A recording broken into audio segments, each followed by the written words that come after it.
They say in the far corners of the Pacific Ocean where the water glows under moonlight and storms rise without warning, there once lived a goddess so furious that she could drown a ship with a single breath, yet so beautiful that sailors would pray to see her face before death. Before starting, subscribe to our channel, then drop a comment of your experience.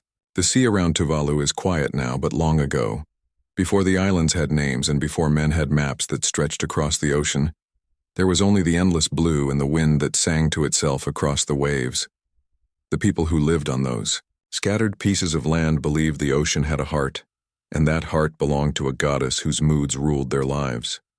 She was the spirit of calm mornings and furious nights, the giver of fish and the taker of souls. No one knew her true name, but the elders called her Nafa, the breath of the deep. They said she was born when the world was still soft, when the sky touched the water and gods and humans walked together. She rose from the foam with hair black as volcanic stone and eyes that shimmered like sunlight on coral reefs. She danced on the waves, leaving trails of glowing light behind her. And wherever she stepped, new islands rose from the sea. The first fishermen prayed to her, and she gave them bounty, but warned them never to sail when the moon was red, for that was when her rage stirred beneath the waves. At first the people obeyed. They built small shrines near the shore made from shells and driftwood. They whispered prayers before casting their nets and poured coconut oil into the water as an offering. The sea stayed kind, the storms gentle, the tide steady. But one season a new chief took power on the largest island. He was young, proud, and eager to show his strength. He told his people that the goddess was a tale for the weak, that the sea belonged to those brave enough to conquer it. The elders begged him not to anger her, but he laughed.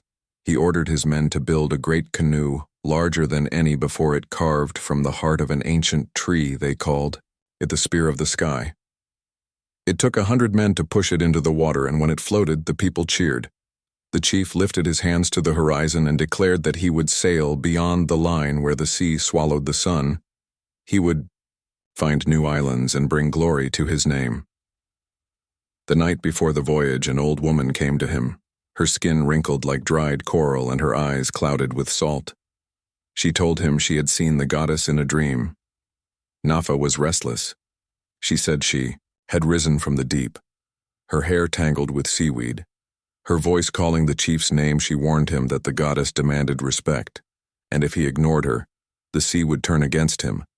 But the chief dismissed her words, saying, "The ocean bows to no spirit, only to the strong." When dawn came, the sea was calm as glass. The people gathered to watch the voyage. The air was heavy with heat and silence. The chief and his men loaded the canoe with supplies and gifts. To trade they pushed off the shore, and as the paddles dipped into the blue water, a faint wind began to stir. The waves shimmered like silver. The islanders watched until the great canoe became a shadow against the horizon, then vanished into the glare of the rising sun. Days passed and no word came from the sea. The elders watched the sky and listened to the wind. They saw red streaks stain the moon one night and knew it was a sign the sea was restless. Storms began to roll across the horizon, fierce and sudden. The waves roared louder each night until even the strongest trees bent, and the shrines near the shore were torn away by the tide. Fishermen refused to sail, and the old woman who had warned the chief wept by the water's edge. Then one morning, the sea brought something back, a piece of carved wood from the great canoe tangled in seaweed. It washed up on the shore near the old woman's feet. She picked it up and saw strange marks burned into the wood spirals and symbols no man had carved. She took it to the elders, and they said it was a warning, a message from Nafa herself. The sea had claimed what was hers, and would not forgive those who defied her. From that day the people rebuilt her shrines. They sang songs of sorrow to calm her heart. They placed shells filled with oil on the tide, and watched them drift away carrying their prayers. Some said they saw her in the storms, a tall figure of light moving through the rain, her hair flowing like the tide, her eyes glowing with grief and fury. Others whispered that she still waited in the deep for those who dared to challenge her realm. And when the moon turns red, she rises again, and the sea remembers. The storms did not end quickly. They became part of life for many seasons. The people of Tuvalu learned to live with fear in their hearts. They rebuilt their homes further inland. They prayed each morning and night. But still the sea would sometimes rage without reason. Entire fishing boats would vanish without a trace. Even on clear days, the ocean could turn wild as if remembering its anger. The elders said Nafa was not cruel but wounded. Her trust had been broken, and she was teaching them to respect what they had forgotten. Among the villagers was a young boy named Kaleo. He was born during the season when the storms first began. His mother said the wind screamed louder that night than ever before, and that when she held him, the sea calmed for a brief moment. She believed Nafa had seen the child and spared them that night.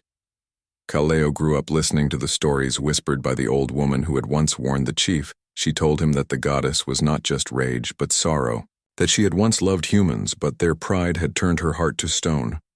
Kaleo would sit by the shore at dusk and speak softly to the waves as if the goddess could hear him. Years passed and Kaleo became strong and curious. He wanted to understand the sea, not fear it. He studied the tides, the winds, and the way light danced on the water. He often dived deep to gather shells and pearls to trade with passing sailors. Sometimes he thought he heard faint voices below the surface. Not frightening, but soft and lonely. One evening while diving, he found a strange shell glowing faintly. It was unlike anything he had seen. Smooth white and warm to the touch, he carried it home and showed it to the old woman. Her eyes widened and she whispered that it was a gift, a sign that Nafa was watching him. That night, Kaleo dreamed of a woman standing in the middle of the ocean, her long hair swaying like waves. Her eyes filled with sadness. She did not speak, but raised her hand and pointed toward the horizon where dark clouds gathered. He woke with his heart pounding and the sound of thunder rolling in the distance. He ran to the shore and saw the moon had turned red. Once again, the villagers were already lighting torches, the elders chanting prayers, but the wind had begun to scream through the palms like voices calling from the deep. The sea rose higher and higher, swallowing the shore. The waves glowed with an eerie light.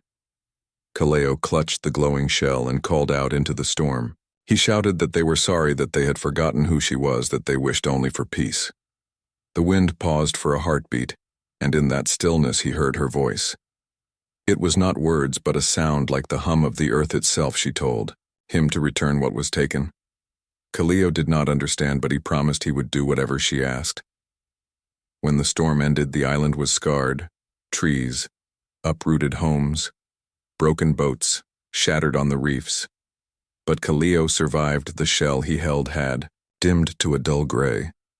The old woman found him sitting by the shore, his eyes wide and distant. She asked what the goddess had said, and when he told her, she nodded slowly. She said, the goddess wanted the world to remember the balance that had been broken when the chief sailed beyond the horizon. Something precious had been taken, something that belonged to the sea. Kaleo decided he would find out what it was.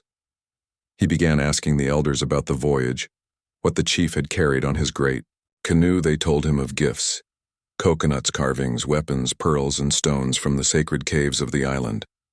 The caves were said to be the sleeping place of the sea's children. The first spirits born from her breath, the elders said the chief had taken one of those stones, believing it would bring him power. Kaleo felt a chill because he realized that was what Nafa meant.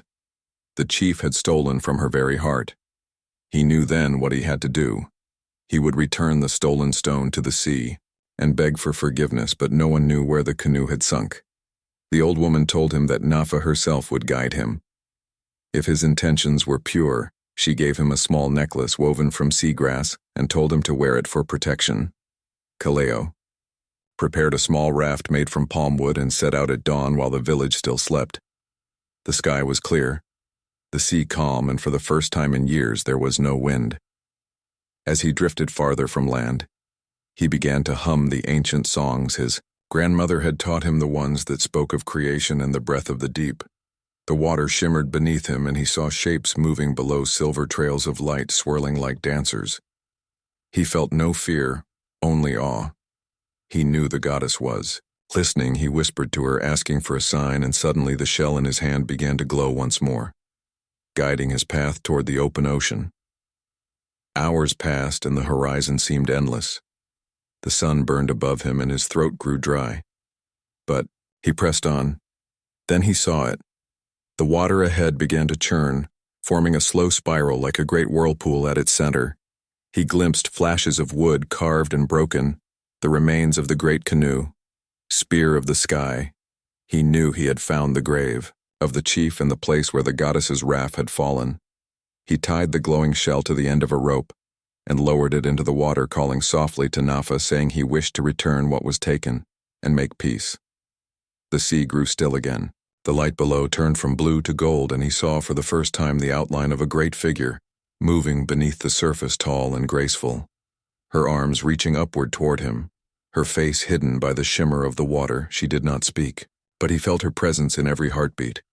The sea began to hum like a song older than time. He knew she was listening and waiting for what he would do next. The figure beneath the water rose closer until Kaleo could almost see her features. Though the sea's shimmer kept her face hidden, her presence filled him with warmth and fear. At the same time, he lowered his head and whispered that he wanted to give back what his people had taken, that they did not understand the harm they had done. The water around him rippled softly, and from the depths, a faint blue light appeared, floating upward like a drifting star. It rose to the surface and settled. Beside his raft, Kaleo reached out and saw it was a stone, smooth and round, glowing from within, the same way the shell once had. He knew without doubt this was the sacred stone the chief had stolen. The moment his fingers touched it, he felt a pulse that went through his entire body. The sea seemed to breathe with him, waves rising and falling in rhythm with his heart. He looked into the water and saw the goddess clearly now, her hair spreading like dark silk, her eyes as deep as the horizon, her expression neither angry nor kind. She spoke at last, her voice like the sound of water moving through caves. She told him that the sea remembers everything, every prayer, every betrayal, every offering, and every theft. She said that the balance between humans and the ocean had been broken, but he had the courage to mend it. Kaleo asked what he must do, and she told him to take the stone to the deepest part of the sea, where no light reached, where the first breath of creation still slept. She warned him that the journey would test his spirit, and that once he gave the stone back, he might never return to the surface. He nodded without hesitation, saying the people of Tuvalu had suffered long enough, and that their peace was worth any price. The goddess looked at him with sorrow and pride. She raised her hand, and a soft current began to move the raft forward faster than any wind could carry it. The sky darkened as the day faded, clouds gathered on the horizon, but the sea remained. Calm. Kaleo saw strange creatures swimming alongside him, shapes of light and shadow, some with fins like silver ribbons, others like mist, forming faces that vanished when he blinked. The goddess's voice echoed through his mind, telling him stories of how the sea once loved humankind, how she had given them food and pearls and calm waters. But when greed grew stronger than gratitude, she turned away and watched from the deep, waiting for someone who would understand again. As night fell, he tied the glowing stone to his waist and prepared to dive. He took a deep breath, looked at the sky one last time, and whispered a prayer to the island he might never see again. Then he slipped into the water. The cold hit him like 1,000 needles, but the glow from the stone lit his way. He swam downward through layers of color, blue, green, and black. The pressure grew heavy, but he kept moving deeper. He saw coral towers and ancient wrecks covered in soft light, the remains of ships long forgotten, and at the base of one of them he saw carvings that matched those of the chief's canoe. He followed them into a narrow passage between two rocks, and the water suddenly turned warmer. The stone pulsed in his hand, leading him further until he reached a vast open space beneath the sea. It felt endless, a hollow world where the light shimmered like stars around him, and in the center of it stood a throne made of coral and shells, shaped like waves frozen in motion. The goddess appeared before him, now in full form, tall as the ocean itself, her skin glowing with the same blue light as the stone. She told him to place it upon the throne, and promised never to forget what humans owed to the sea. Kaleo swam forward, his chest aching from the depth, and placed the stone on the throne the moment it touched the coral. The water trembled, a soft song filled the space, a melody that felt like both joy and sorrow. The light around him brightened until it was blinding and then faded to darkness.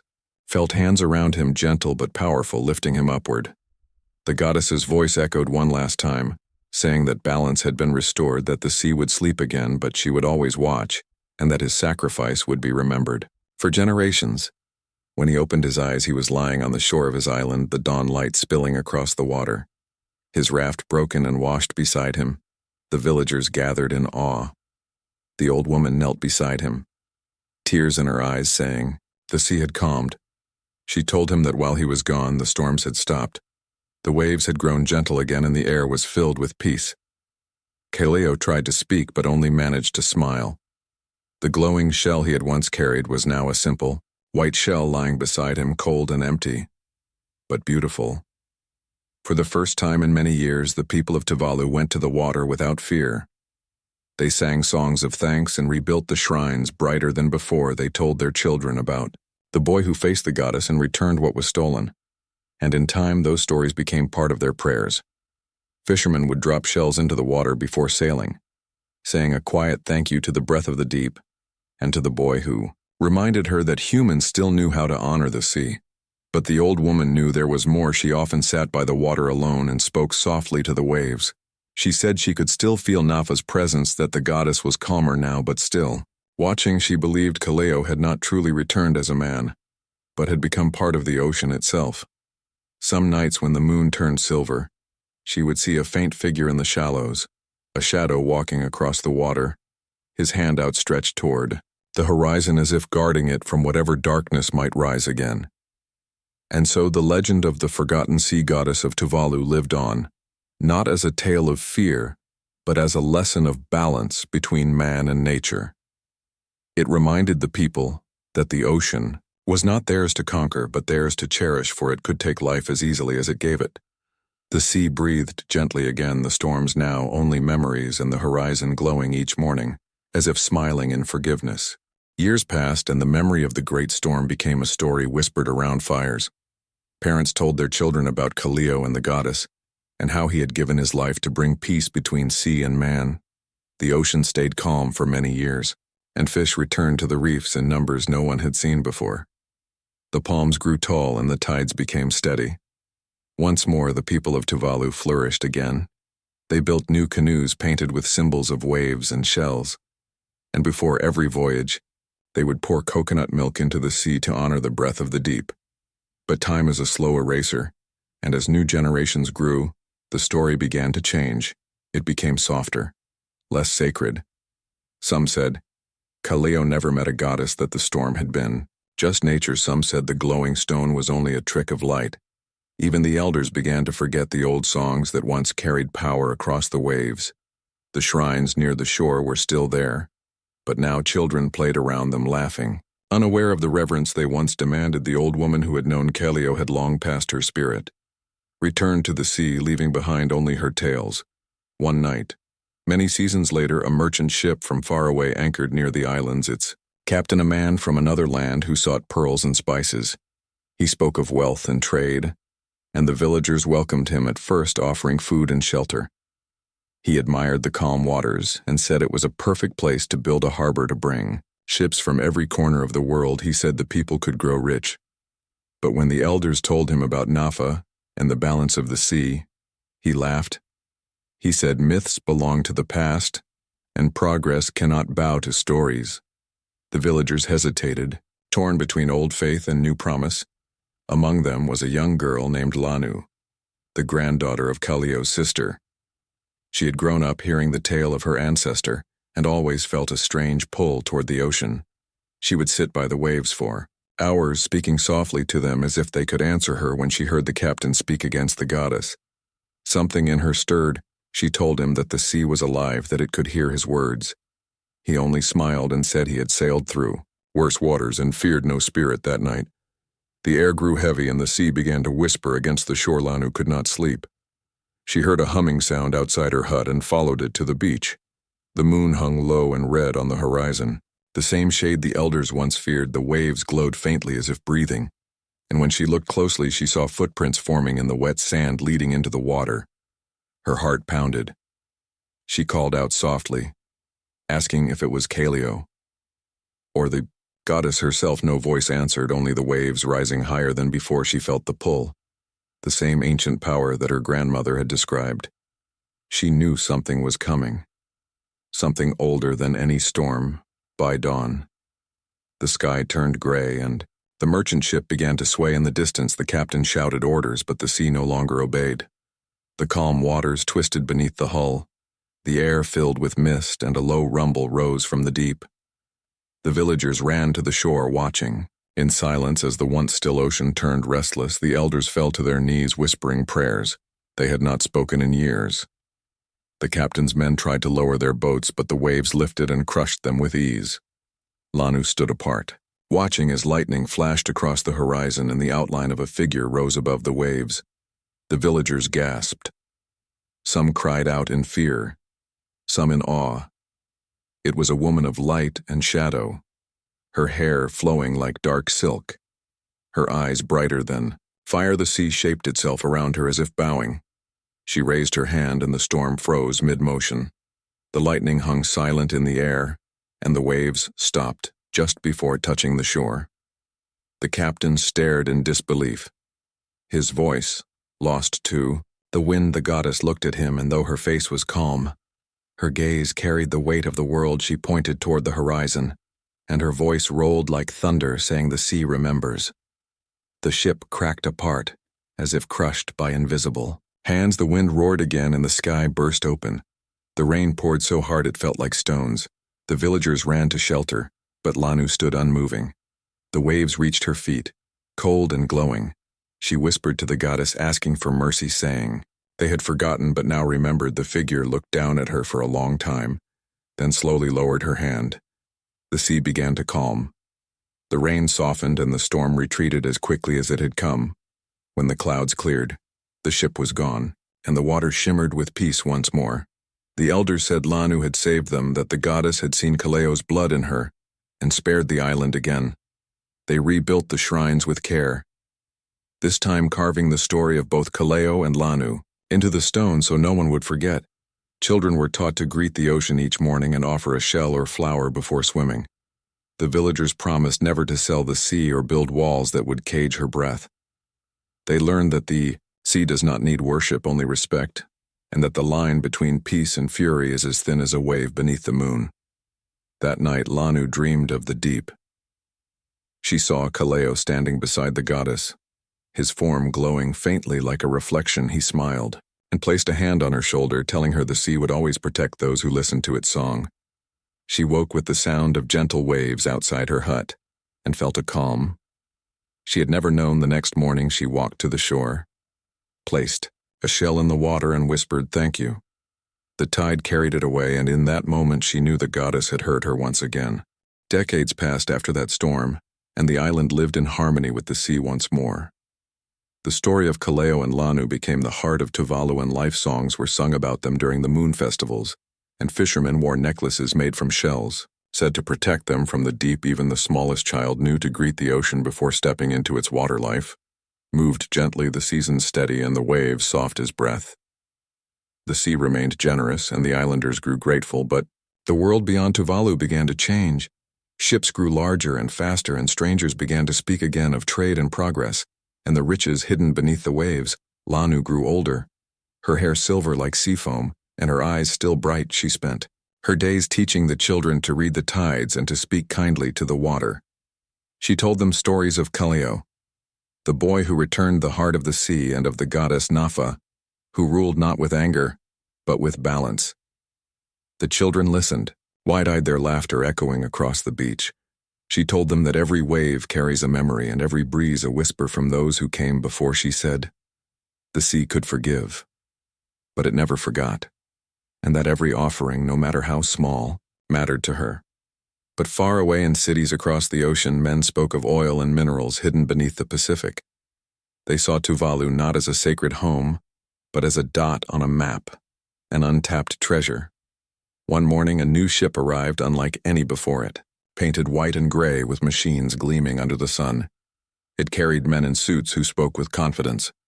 They told the islanders they wished to explore the ocean floor to bring progress and opportunity. They promised schools and hospitals, and food. They said the goddess was a story for children, and that the future was made by human hands, not spirits. Lanu listened silently, her hands trembling around the walking stick she carried. She went to the elders that night, her heart heavy, She told them that Nafa would not remain silent forever, that the sea had given them peace, but it would not suffer greed once more. Some of the elders agreed, but others feared losing the promises of the strangers. They said times were changing, and that the goddess had been quiet for too long. They thought her anger was a myth buried with Kaleo. Lanu walked to the shore under the pale moon. The water was calm but cold. She felt the same hum in the air she had known as a child, and whispered softly to the waves, asking if the goddess still listened. The next morning, men began to set up their machines near the reef, long pipes and cables stretching into the water. The villagers watched uneasily, while the hum of engines filled the air. The fish that once swam near the shore disappeared and the water turned cloudy. The elders argued but could not stop the work. Lanu walked among them and asked the leader of the strangers to stop. She said he did not understand what lived in the water, that they were awakening something ancient. He smiled kindly but did not listen, saying there were no spirits, only science, as he spoke. A sudden tremor shook the ground, so faint that only Lanu seemed to feel it. She looked toward the sea and saw small ripples forming where none should be. By nightfall, the tremors returned stronger, this time rattling the huts and shaking the trees. The sky turned strange, a greenish hue glimmering over the horizon. Fishermen came running from the shore, saying they heard singing under the waves, voices deep and endless. The elders gathered in the meeting hall. Fear returning to their eyes, they asked Lanu what to do. She told them to stop the machines immediately, to make offerings to the sea before it was too late. But before they could act, a thunderous sound split the air. The pipes near the reef burst upward like spears of metal, and water shot into the sky. The men on the ship shouted and ran, but the sea was already rising. The waves rolled higher, glowing faintly blue, and within them shadows moved vast and slow. The wind howled through the palms. The villagers fell to their knees. Lanu stood at the water's edge, her arms raised. She cried out to the goddess, saying they had been warned that the sea had been defiled again, and that if there was still mercy to be found, let it fall upon the innocent and not the blind. The wind stopped for a moment, and the waves seemed to bow before her.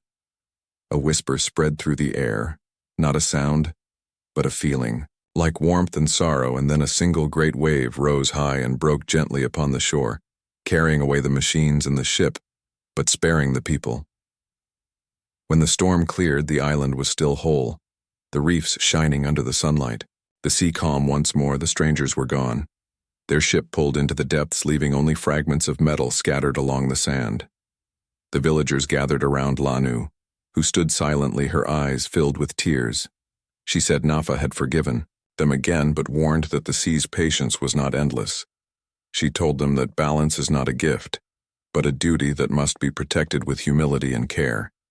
The people listened this time with their hearts, and they swore to guard the ocean and never again allow greed to touch it.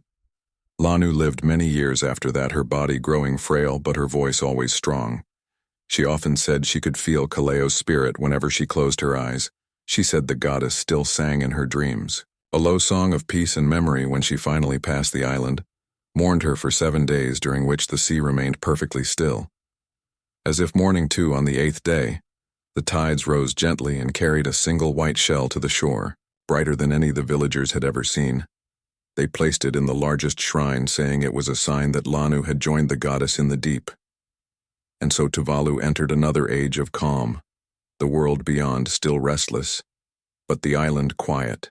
Bound by faith in the memory of its guardians, they told their children about the goddess Nafa, not as a tale of punishment, but as a story of love and warning. They learned that the ocean was not simply water, but the living breath of the world, that every drop held a memory, and that if you listen closely to the waves, you can still hear Kaleo's song drifting through the deep. Generations passed after Lanu, and the island of Tuvalu remained small and quiet.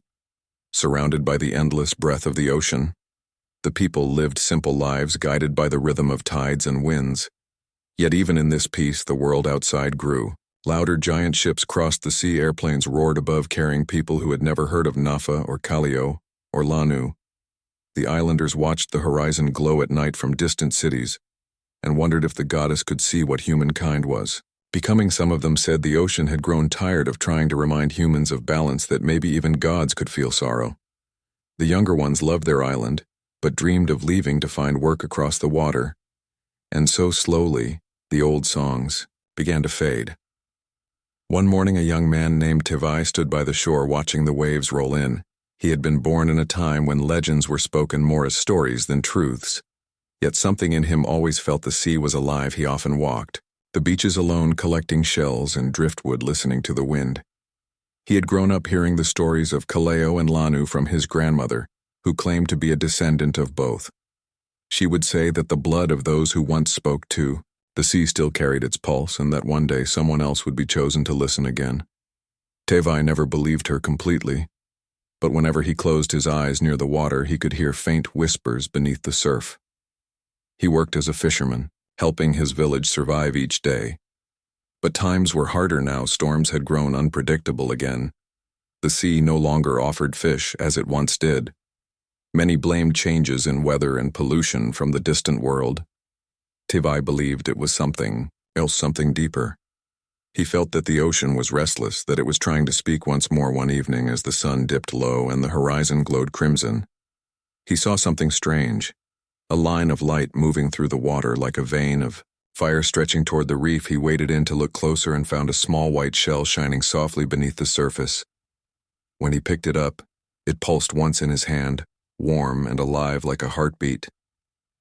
That night he dreamed of a woman standing in the dark sea, her hair flowing across the stars. She did not speak, but her eyes were heavy with grief. She reached toward him and placed her hand over his heart, and he heard her voice inside his chest saying, "The world forgets again, and the sea remembers always." When he woke, he was trembling.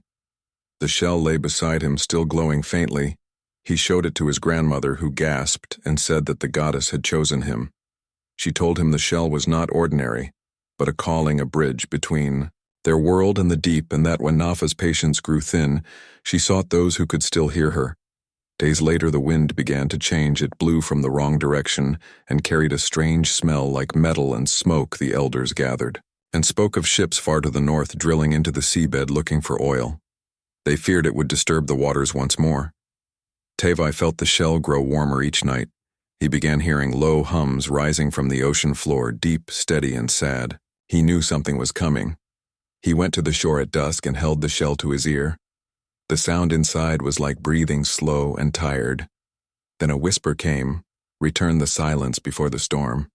He did not understand, but he felt its urgency. The next morning, Tuvalu took his small boat and paddled toward the open sea. The villagers called after him, but he did not answer. The ocean was calm but heavy, the sky pale and colorless. He followed the glow of the shell, which pulsed brighter the farther. He went until he reached a place where the water was darker than ink. He looked down and saw nothing. No reflection, no color, only blackness that seemed to swallow light. He whispered a prayer, asking what he should do. And the sea answered with a single wave rising and falling without wind or cause.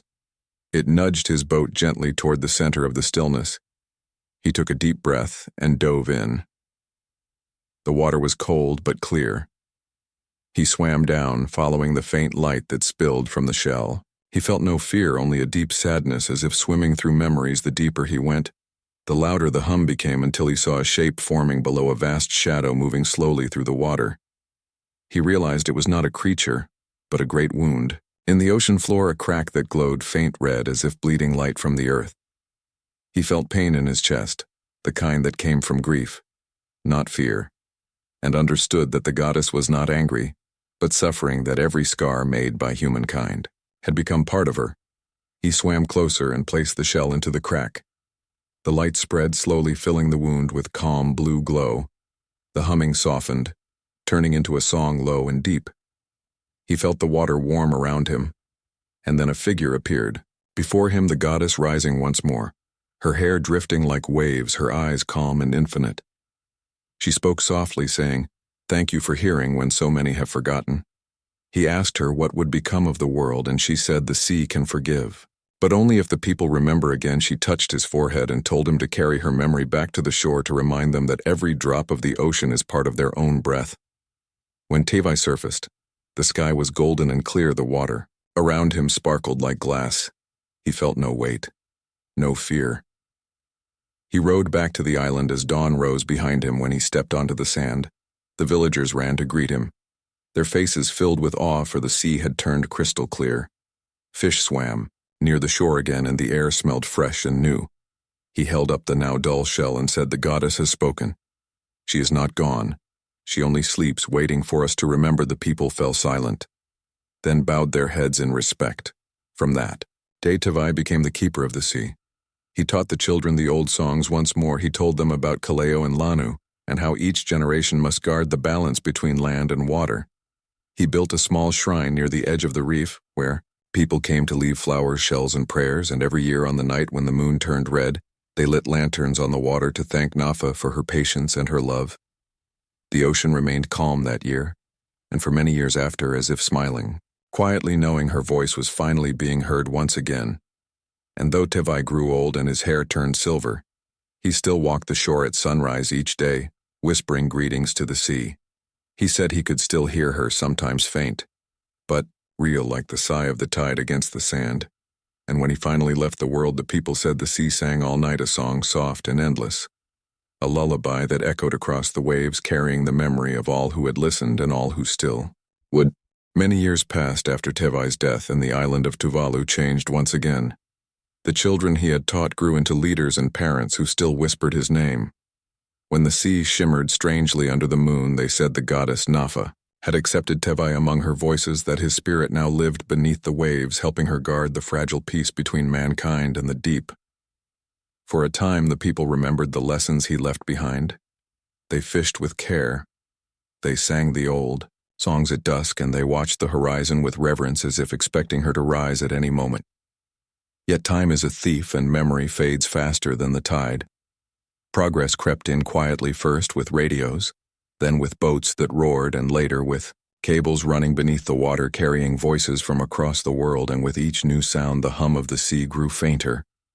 A generation came that laughed at myths they called the goddess a story, meant for children, something to scare them away. From danger, they built tall masts and brought machines that scraped the coral for stone. They said the island must grow modern. They must not cling to superstition. But one night, as storms began to gather far out at sea, an old woman who still tended the reef shrine felt the air thicken. She felt the ocean tremble, and she heard a low sound from deep below, like a voice waking slowly from sleep. She ran through the village, shouting for the people to stop their digging, to remember the promise of Tuvalu, but they only smiled kindly and told her that old tales had no power in the new world. The next day, the wind changed direction.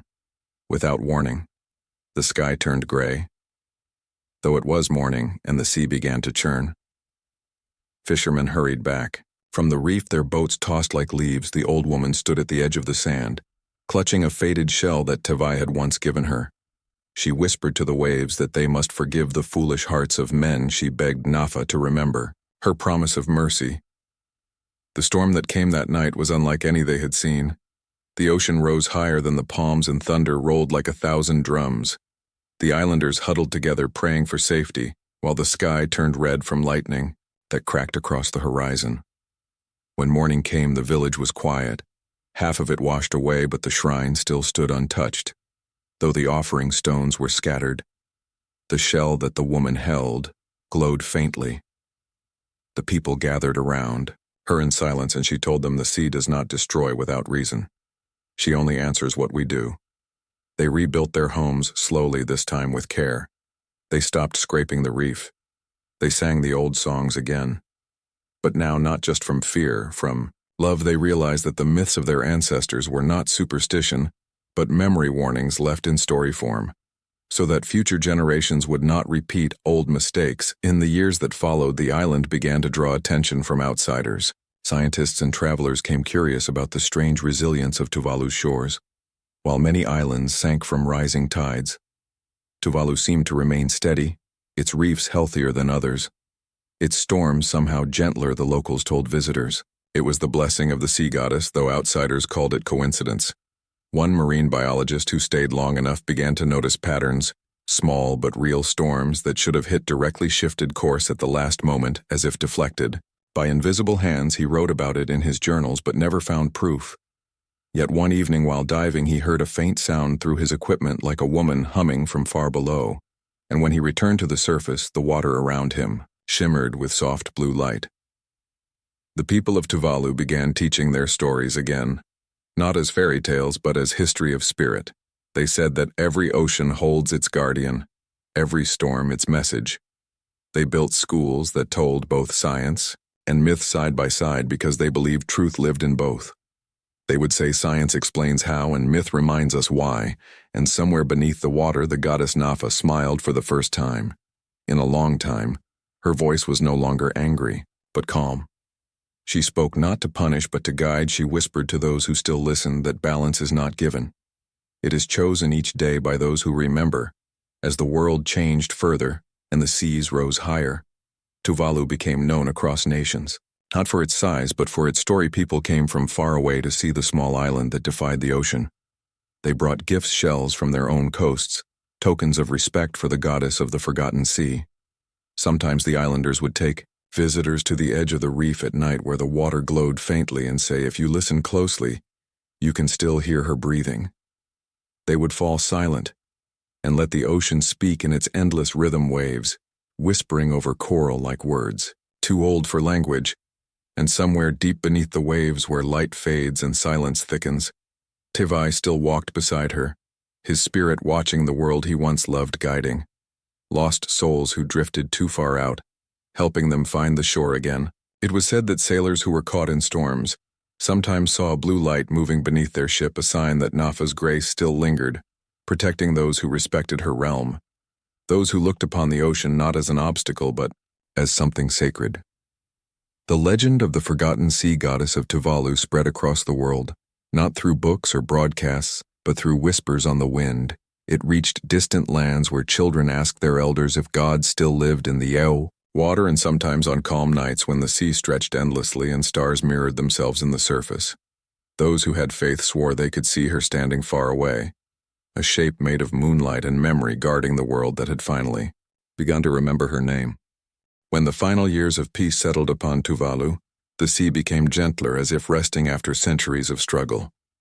The people lived slower lives again, guided by tides and stars instead of clocks and towers. They built their homes lighter, leaving space for wind to pass through. They grew food from the soil with patience and gratitude, and when they fished, they sang first to the water, a melody that had no words, only feeling. The children no longer feared the ocean. They spoke to it as if to an old friend. They called her Nafa, not as a goddess above them, but as part of them, as their breath, their blood, their beginning. It was said that once every generation on the night of the crimson moon, Nafa would rise near the edge of the reef, not to punish or warn, but to see how her children had grown. Those who saw her said she appeared like mist shaped by moonlight, her eyes bright as starlight, her voice soft as rain. She would walk upon the water without sound and bless the island with calm seas. For another year, no one ever tried to touch her, for they knew she was not meant to be possessed.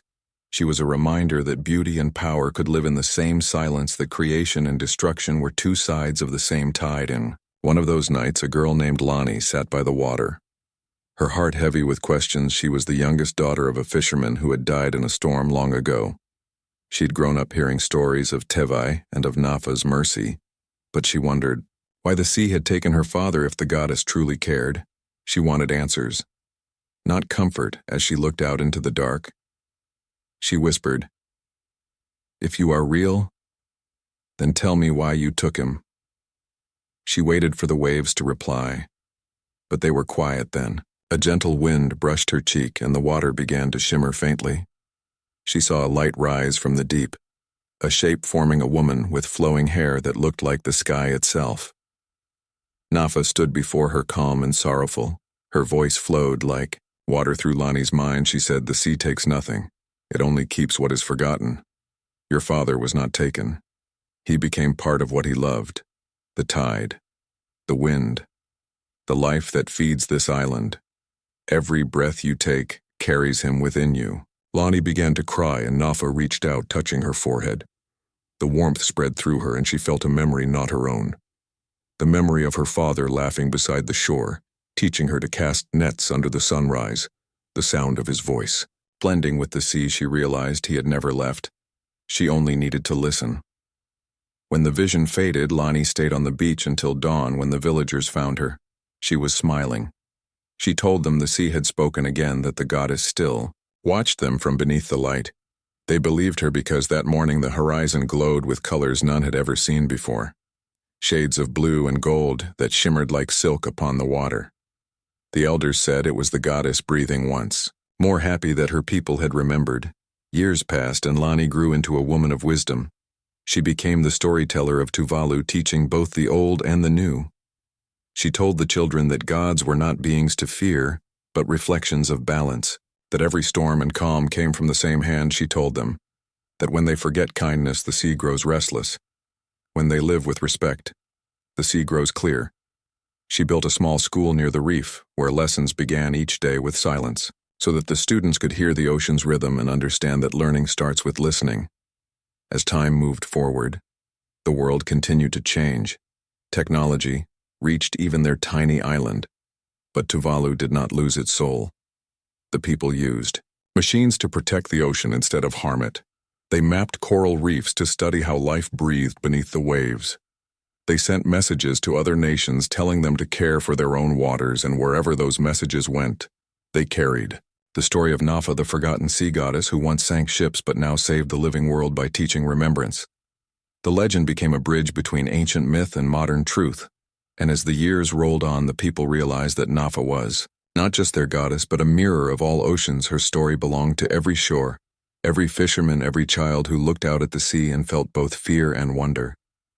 At the same time, she became a symbol of harmony and patience, the living proof that even forgotten gods can forgive when humans learn to listen again. On quiet nights when the waves lapped gently against the reef and stars shimmered like scattered pearls across the black sky, the people of Tuvalu would still gather by the water. They would light lanterns and let them drift across the sea, glowing like spirits returning home. They would close their eyes and whisper, "Thank you, Nafa, for your patience. Thank you for your love." And somewhere far beyond the horizon, deep beneath the calm surface, a voice would whisper back, soft and endless as the tide, saying, "I never left, I was always here." And so the legend of the forgotten sea goddess of Tuvalu lived on, not as fear, not as myth, but as truth woven into every current and breath and dream, reminding the world that the sea remembers everything, even when humans forget, and that somewhere beneath the waves, love still holds the power to calm the storm.